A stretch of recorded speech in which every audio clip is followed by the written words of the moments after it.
you'd look over your shoulder and you'd see Connery. I mean, Connery was the man. He's the one that you want to stand up beside. He was the one that I want to be as good as him, better than him, bolder than him.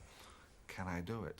I mean, you kind of quietly say that. You don't put it into words, but you think, can I get up there? Can I just hit that mark? He was the one that I saw in 1964 when I was a young lad. He's the one that cast the large shadow over the piece. So you address that factor, then you realize, I mean, you know, Roger Moore did an incredible job. He stood tall for 7 movies. He made it his own. You look at the colors there, and then you read the books. And then you look at all that, you digest it all, and you throw it out. And then you just try and be your own man. You just try and do it your own way and keep it as simple and as direct as possible. So how did you set out to do that? A lot of prayer. I don't know. I lit a lot of candles.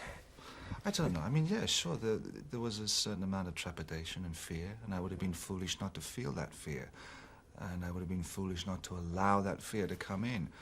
But that's part of the thing of being an actor anyway, to be up there on the wire.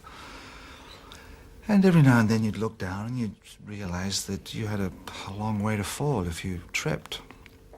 But I had a great director in Martin Campbell, and I trusted him implicitly. And when you have that trust with the director, and the material was very good, the construction of the piece was excellent, I thought.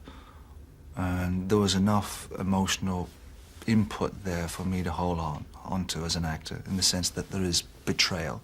It is dealing with a betrayal, 006, 007. But, you know, there were days, you know, you just wake up with your stomach in knots. And you have to go in and you have to stand and you have to deliver. And you just have to show up and do it. What about going back to the PC, the political correctness? Because the Bond girls, Honor Top and Natalia, certainly have moved into the 90s, but they seem to have left James Bond a bit backward. Were there talks about making him more politically correct? Well, I said we shouldn't. I mean, because if you make him PC, I mean, they shot themselves in the foot. Look at poor Timothy. Timothy went in there and they pulled the rug right from underneath his feet. The guy's a sexist. You know, that's what turned people on way back in 62, 63.